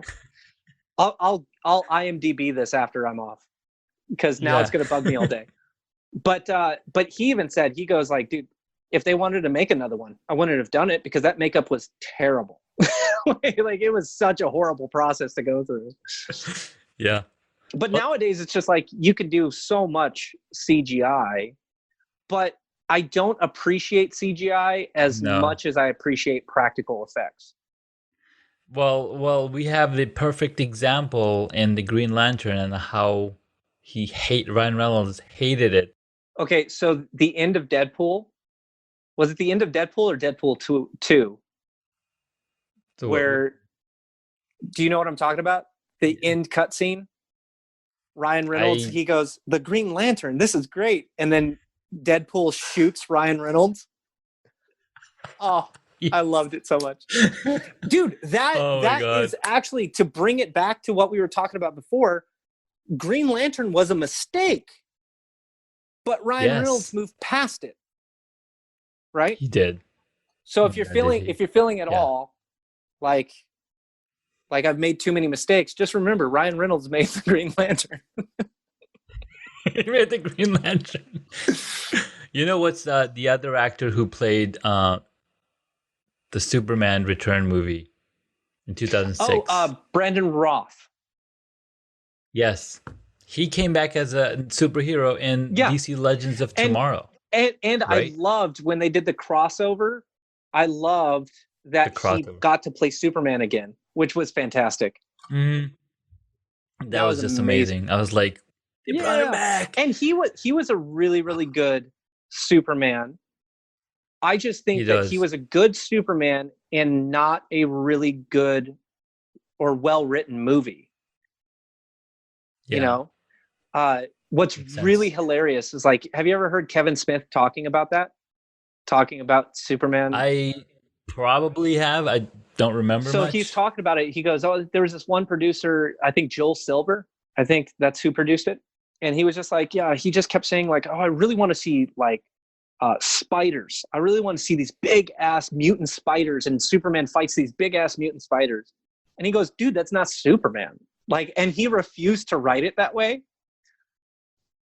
And then the next summer, the Wild Wild West came out with big Mhm. mechanical spiders. Yeah.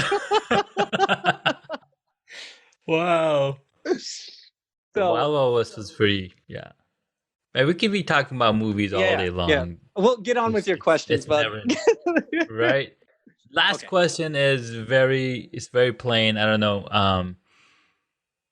how much of a board game player you are, but if you were a board game, what would it be?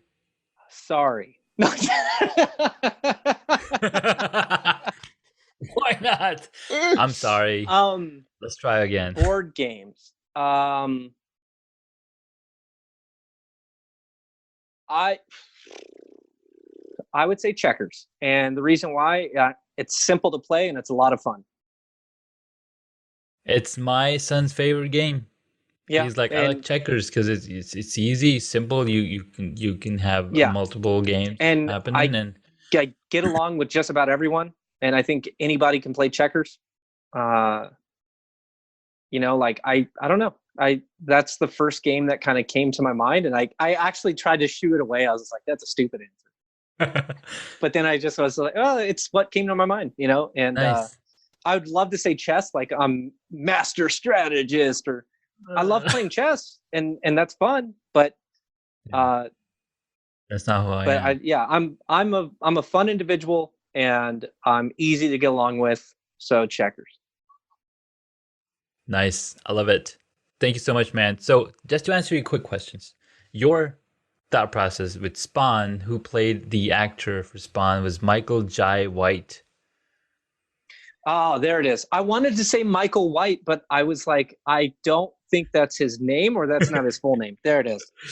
And Awesome. apparently, they're looking to reboot it in 2020. I mean, 2020 is almost halfway there. So, if they were looking to reboot it, They're not doing uh, anything this year. we're not doing it.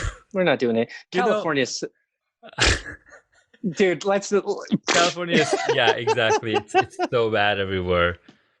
Bro, I'm I'm so frustrated right now. Like, Yeah, the one movie that I was super excited, stoked about was when I saw the trailer, and Tom Cruise shows up, and the new, the new Top Gun, Oh yeah, right? So it was supposed to come out like sometime in April or July or something. I can't even remember. But that movie would have been so amazing because the technology they used yeah. in the movie, wow. Yeah, bro. So one thing that I am very passionate about is independent filmmaking. And the reason why I would like, if I'm paid as an actor, yeah, I would take a studio gig. I would take, a TV show. I'd take those things, Yeah. but I would always, always, always consider and take independent films that are made just with a small budget, Hmm. and the reason being is because that's where all your truly original content is coming from. Agreed. There's such a small group of people that are within Hollywood that are original. Yeah. Everything else is like remakes and Remake. reboots, and I like, we watched the movie Hustle with like Rebel Wilson Mhm. and Anne Hathaway, Yeah. and I love the movie, but Dirty Rotten Scoundrels, dude, you can't Copycat. remake Dirty Rotten Scoundrels, and Yeah. that's what it was. It was a Uh, remake with female versions, right? Like literally go watch Dirty Rotten Scoundrels and then watch Hustle back mhm. to back, Back to back. and it's almost shot for shot, like, Wow.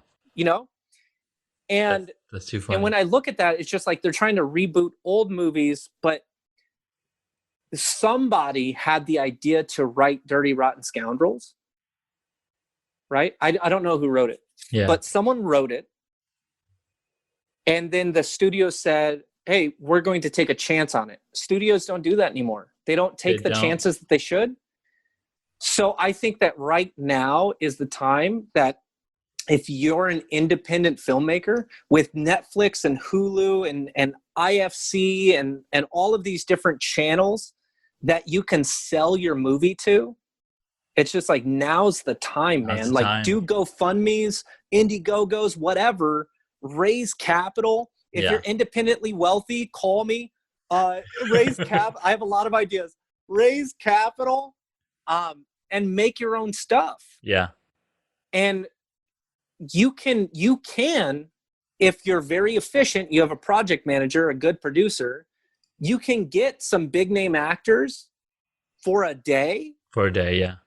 to So get some credibility in the movie, yeah. right? So there's a lot that can be done right now, man. And I just that's what I want to see. I want to see more original movies, ideas, concepts, and stuff that I've never seen before hit movie theaters. Like, that's what I want to see. So, like, one question that I wish you would have asked, but you didn't, is if you could play any superhero that hasn't been on screen before, which one would you play? What would it be? Booster Gold, right? I Booster think Gold. Booster Gold's DC, Okay. and he's from the 25th century, and he steals a bunch of technology to make himself a superhero and goes back in time. But he's like witty and sarcastic, and Hmm. it's just a ton of fun. And he's basically like a grown, like a full ass grown man, but a man child playing superhero in the past, right? And it just sounds like so much fun. That But sounds a lot of fun. Yeah. they're not doing those movies because Batman and Superman and the Justice League, those are the ones that everyone knows, Everybody knows them. Yeah. right? So It's so if you're thinking well. about doing a Booster Gold movie, Well, what right about here, I'm pointing to myself. This is audio only. I just realized. what about Shazam? Shazam was fan freaking tastic. I Right? was so happy that Shazam came out. Right? But you have Yeah. Zachary Levi, which dude, He's awesome. he's the man. He's He is the man. yeah. So you don't have Shazam without Zachary Levi. That's my Yeah. personal opinion. You There's no other actor. Just just like, like we cannot see Iron Man being played by somebody else other than no, Tony Stark. We it'd be a can't. mistake. Yeah. It'd be a total mistake. It's like when they're talking about doing X-Men reboots and recasting Wolverine, I'm super nervous. Yeah. Like who's he gonna be? Like, all due respect to James Marsden, but Cyclops can be recasted. Oh, I man. love James Marsden, but we can have a new Cyclops. But when I think about like a new Wolverine, it's just like Rogue. I mean, like I'm probably gonna like super piss off people.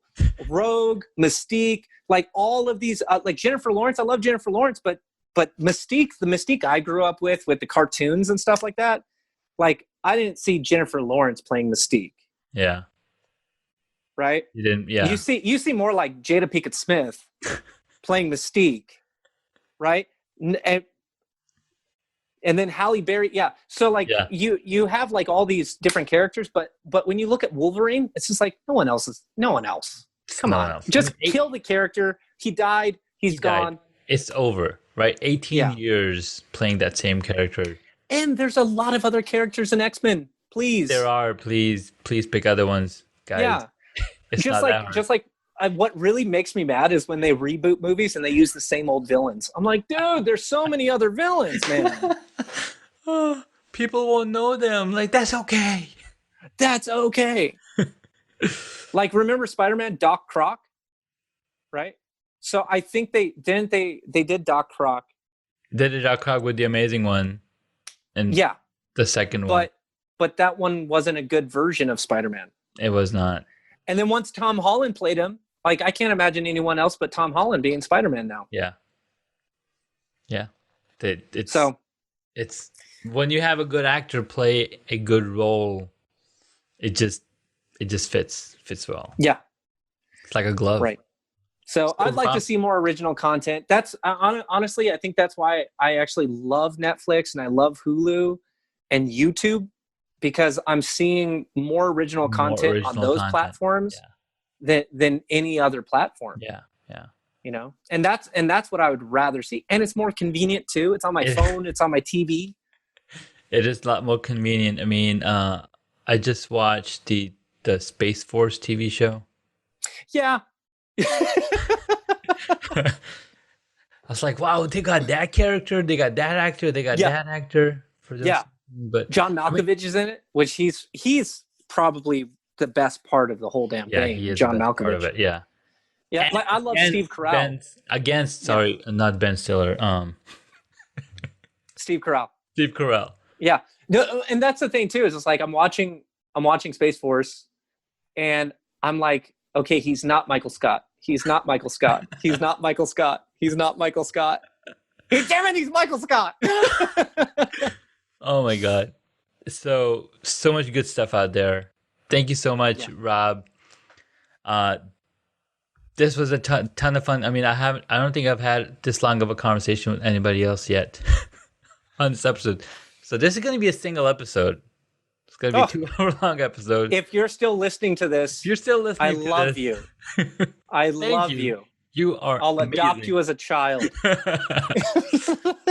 Rob, where can my audience find you?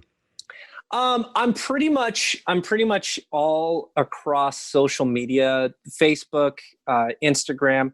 My handle is usually Rob_Du Haime. On TikTok, I have 2 accounts. I have Rob Axe. So I just changed that today. I don't know why I did that. I think it's because Facebook wouldn't let me change the handle, and then Instagram. Yeah. So I had to try to make it cohesive. So Rob Axe. So ROBACTS. Okay. That's on TikTok, Instagram, and Facebook. Nice. And if you like me from there, like you just search my name, Rob Du Haime. Yeah, we'll post the links to always the first person that pops up. So perfect. I mean, you have a very unique surname. Is what they call it in the UK. Yes. Quite unique. Last name.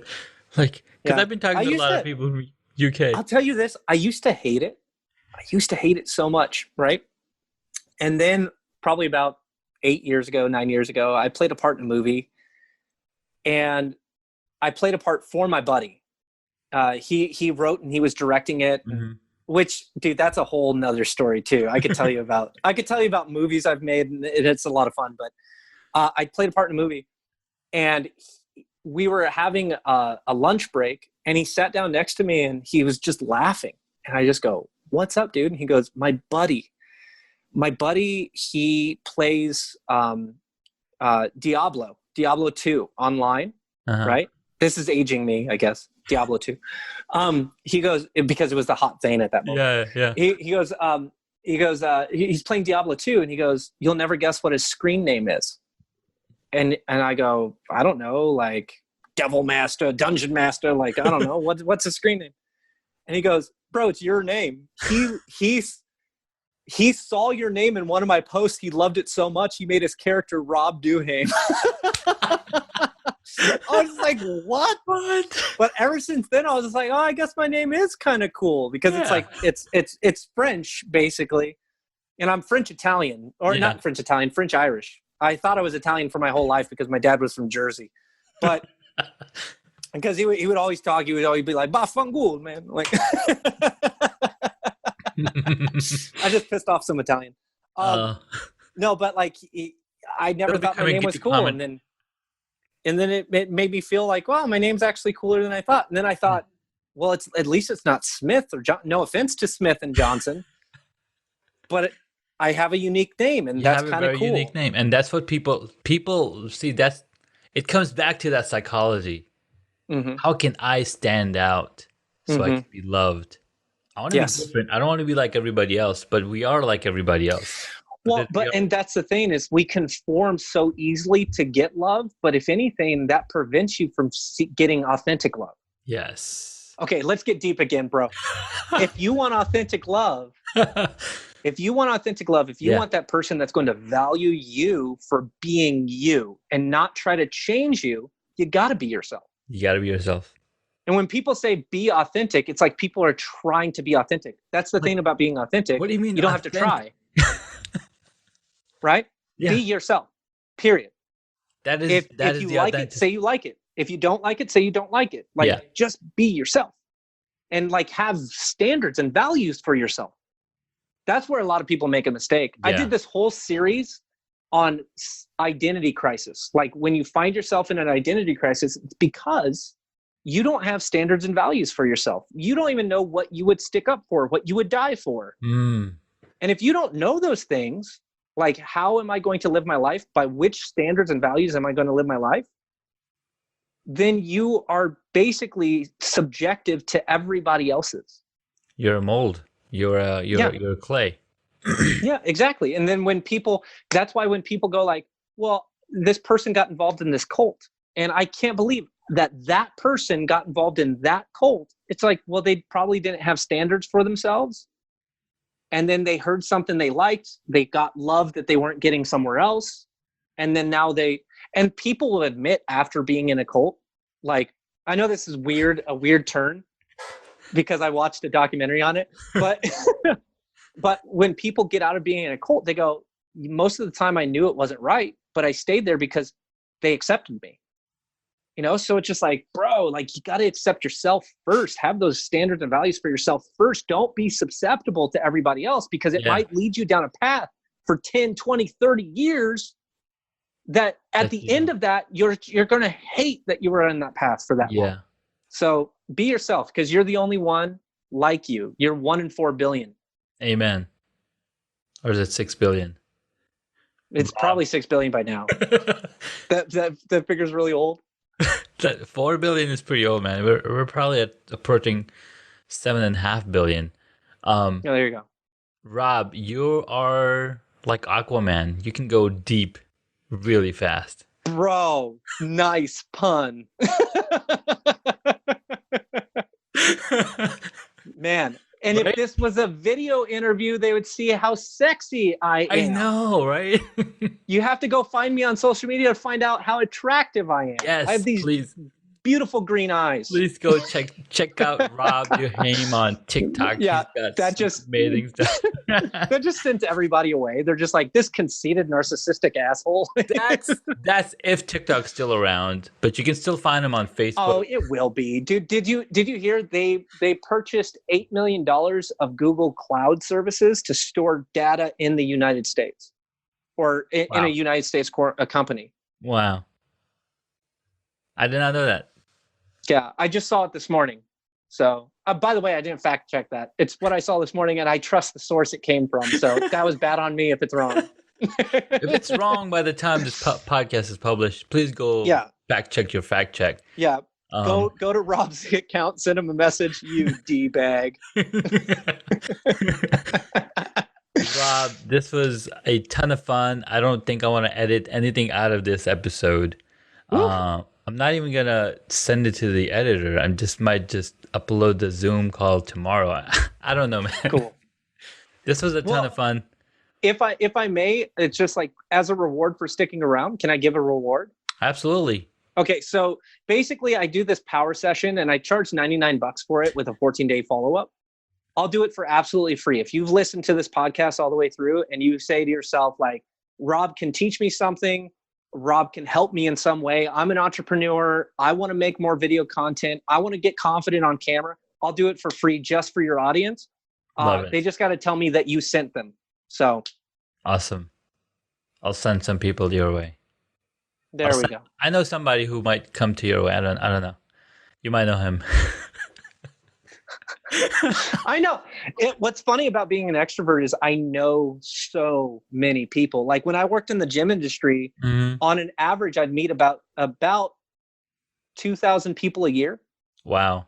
So like I have a personal email list of 9,000 people. Wow. And every single one of them, I've coached them in some way. That's amazing. So that's what's really, really crazy.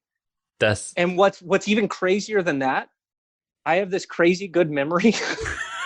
Like my wife gets so mad at me because like I just remember shit. Like I just remember people and I remember stories. And what really surprises some people sometimes is when they come up to me and I'm just like, oh yeah, no, like how was your knee surgery? And they're like, what the how do you know that? It's been 5 years. You know, so yeah. You know why you know the reason for that is, right? You know what the reason for that is? It's personal conversation. I remember personal stuff. Yes, you do. But your brain is wired because I think it's every day or every minute. We have 7,000 new brain cells that are born every day. And the more you guide them based on the conversation you're having, you're maximizing your dictionary part of your brain. Just like taxi drivers in London. Yeah. They cannot, like, they're forbidden to use GPS. Oof. Brains are massive in the part where it comes to navigation. That makes so much sense. Right. I've told so many people that if you want a better memory, memorize people's phone numbers. Like commit people's phone numbers to memory. To your memory. It's just like what's the guy's name? Oh God, I'm going to kick myself too. Like I'm talking about how good of a memory I have. Jim Quick. Jim Quick. The memory expert. I took one of his classes, right? And in his classes, he basically taught how to remember people's faces and everything like that. Yeah. But he legitimately says, like, if you are storing a bunch of data online in your phones and everything like that, and you're not committing it to memory, you're doing yourself a travesty. Like this is hurting you. It's not helping you. You should try to stretch your memory and try to memorize things. And then he went through systems of like how to remember people's faces and stuff like that. See, I'm really good with faces and stories. Yeah. Sometimes names slip me or pronunciation of a name slips me. But since taking his class, I've gotten a lot better at it. You know? That's a really awesome way to memory. And here's a really easy way to remember all of our guests. I asked a question about what board game, what movie, and there's a lot of people that pick Monopoly or Sorry or Risk or different board games. So I'm like, oh, you're the Monopoly guy. You're Monopoly or you're Checkers, right? So that's another way. Like, oh, you're the one who couldn't figure out which was your favorite movie, right? That's Rob. Yeah. But yeah, dude, this was a ton of fun. I gotta go build a trampoline. This was too much fun, man. It's like I'm talking to myself. Thank you so much for the opportunity. This was a ton of fun, and we'll keep in touch. Guys, if you stuck around, Rob's got an amazing offer for you. We'll have a link in the show notes. Or should we put in the link in the show notes? I don't know. No, just if they send me a If private they hear message it. and say, "Hey, I heard you on his podcast," Yeah. then Boom. I will do a free session, and we'll kind of dive deep on what you're trying to solve in your business and in your content or in your confidence. Yeah. And then I'll just make sure to kind of take you along the process and help you along. So Love it, I man. love helping people. I love helping people. You know, it's That's why I amazing. wake up every day. So Amen, man. Well, thank you so much again. I don't know how to end the hey, call, thanks but for, this was dude. This has been one of the most fun interviews I've ever done. So Thank thank you you. so much. Thank you. Thank you so much. Have a great day. All right. Thank you for listening to Hacks and Hobbies. You can find additional information on the guest today on their website, hacksandhobbies.com. Please feel free to subscribe to the podcast so you don't miss out on upcoming interviews with amazing guests.